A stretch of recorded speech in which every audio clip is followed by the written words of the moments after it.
May what I say and what you hear be in the name of God. Amen.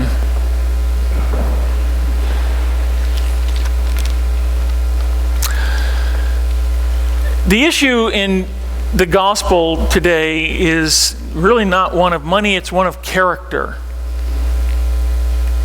It's the character of God being reflected or not in human beings. Is your character, your life defined with you at the center? Or is it God and his purposes, God and his kingdom at the center? The scribes and the wealthy were putting themselves in the center. And what's interesting about that is in that world, they were doing all of the right religious things. The scribes were the religious legalists, if you will. And the wealthy putting their money in the temple was almost certainly they were tithing, checking off all the right boxes, but they're still putting themselves at the center of their life. The widow, who gives practically nothing, actually puts God and his kingdom in the center of her life. And again, what's interesting about her is because she was a widow, almost certainly she was forced to the outside the boundaries, if you will, of righteous Jews, because she couldn't afford, for example, to buy the animal needed for sacrifice. So you get this interesting turning on of its head of notions about righteousness, religiousness, and all of it. Discovering in the process that what you thought were doing all the right things, checking off all the right religious boxes, actually becomes a way of putting yourself at the center of life.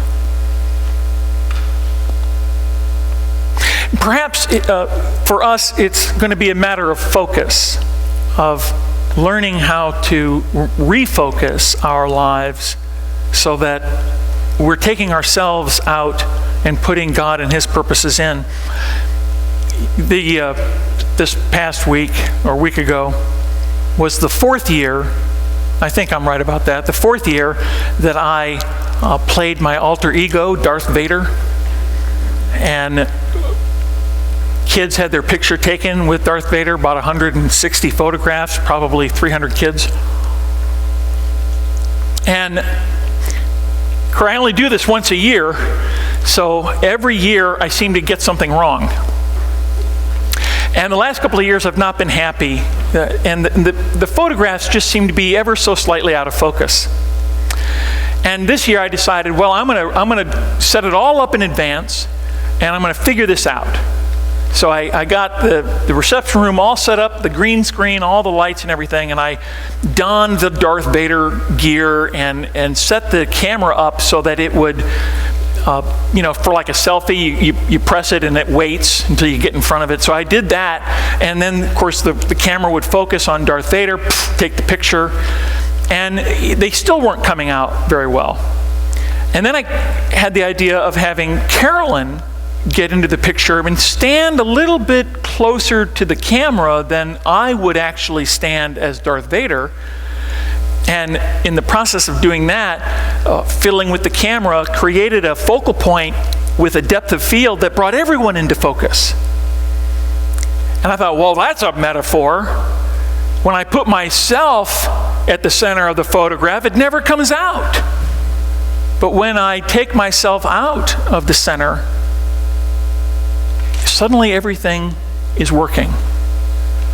And I think that's a powerful metaphor, that what we're actually seeing in this gospel is not so much a command, you have to give all you have, but it's Jesus is pointing to this woman and saying she gets that there's a way of life that brings blessing to herself and to others. And the way that we think brings blessing to ourselves is not what brings blessing. It actually gets in the way. So it's about character then.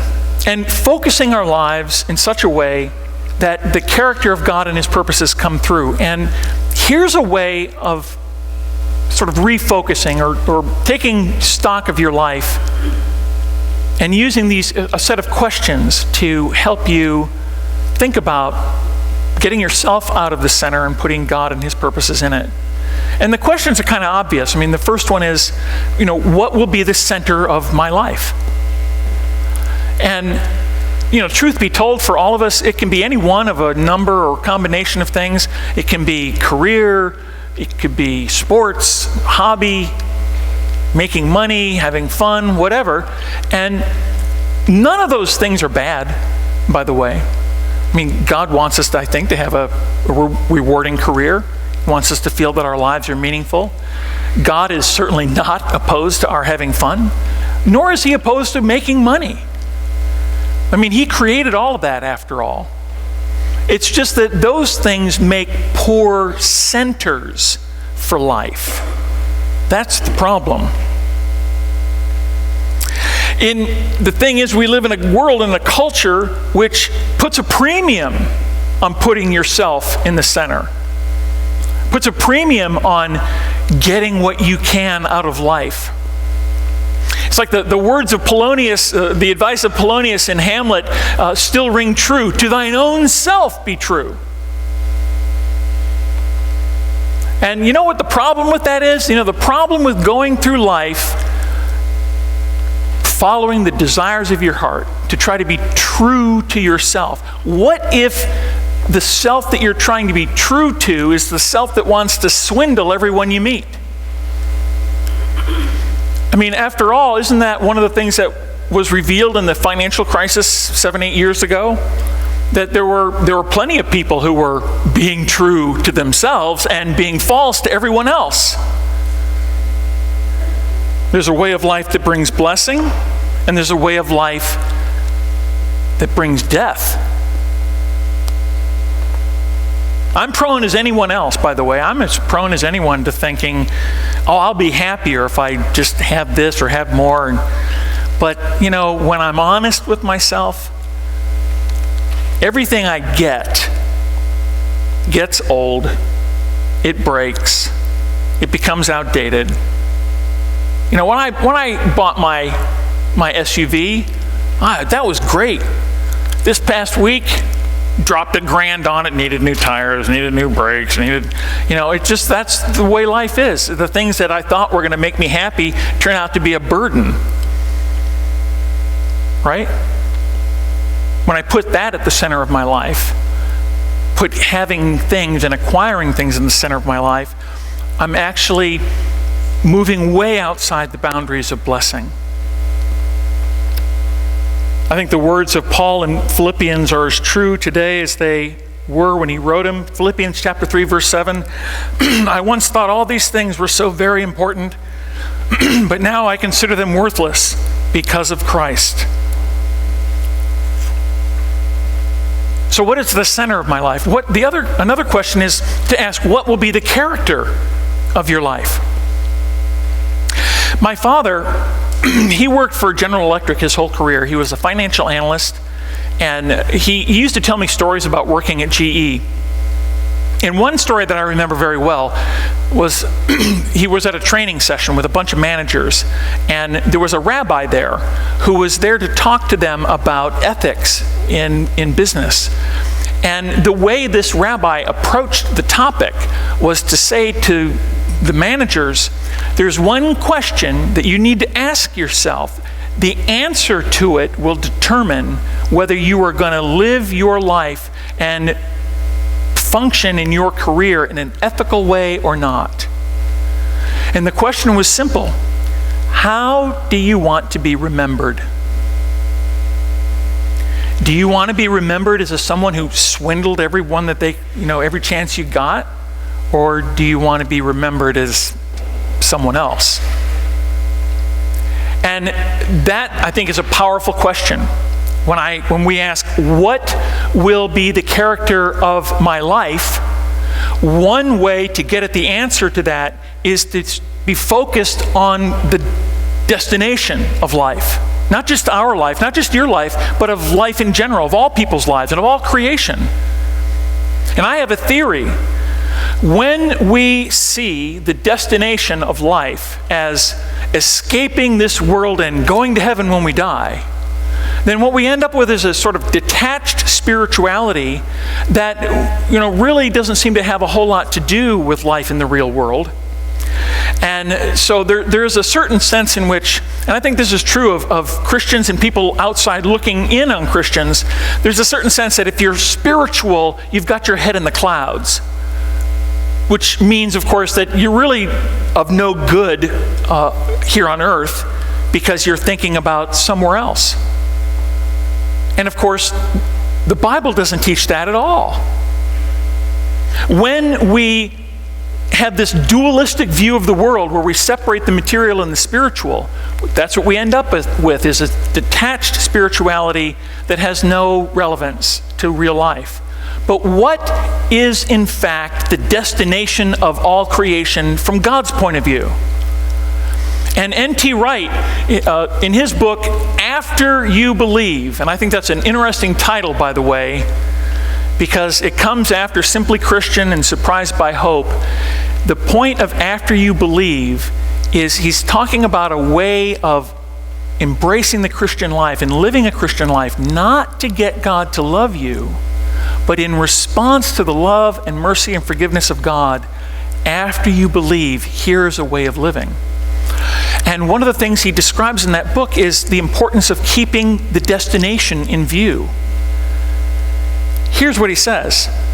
The destination, the purpose of all creation, is not to escape this world, but it is the recreation of earth and heaven. It's a new heaven, a new earth, with you and me raised from the dead and assigned as rulers and priests in this new creation. The goal is achieved through the kingdom work of Jesus and the Spirit, which we grasp by faith, participate in baptism, and live out in love. And Christian character is living in the present, preparing for this future through the Spirit-led, habit-forming practices of faith and hope and love, sustaining Christians in their calling to worship God and to reflect His glory into the world. When you have that in view, when you understand what God's purposes and plans are for all of life, well, to put it simply, you end up with the character of the widow. But when you see the purpose of life is just getting away from it all, well, then it's really easy to put yourself at the center and have the character of the scribes and the wealthy in this gospel. And finally, the question is, what will be the contribution of my life? I've talked about this in a sermon just a few weeks ago, so I'm not going to dwell on this a lot, but by way of reminder, you might recall in a sermon I talked about the importance of giving ourselves away. When we are at the center, when we put ourselves at the center of life, then things like carving out turf become really important. We want to sort of draw a boundary within which this is our spot, this is my place. And we can't even imagine what it would be like to share that turf, to make that boundary not hard and fast, but permeable, where we share who we are, what we know, with other people, taking joy in the accomplishments of others who do what you're doing. I'm telling you, seriously, in all seriousness, you want to find out what it's like to live a joyous life in thanksgiving to God, then start learning to take joy in the accomplishments of other people. And rejoicing in them, praising them, affirming them. And what you think you're going to get by carving out turf, you don't get. But when you give all that away, what you discover is that you do get it. Or to put it another way, when you put yourself in the center, everything's out of focus. when you start living the way God calls us to live, then everything comes into view. Crystal clear picture of the way life is meant to be. Are you going to live life getting as much as you can, as quick as you can, and holding on to it as long as you can? Or are you going to live looking for opportunities to reflect faith, hope, and love into the world? What will be the contribution of your life? And bring this all back around to the gospel. The point is not giving it all away. But in our humanness, when it comes to giving, we always want to know how much. How much is enough? And so today, being Pledge Sunday, we're collecting pledge cards. We're bringing this series of God the Giver, Share Your Gifts to a close. Perhaps you've struggled with that. How much am I supposed to give? How much can I give? Well, asking yourself how much can you give is one thing. Asking how much God expects you to give is the wrong question. You don't get it.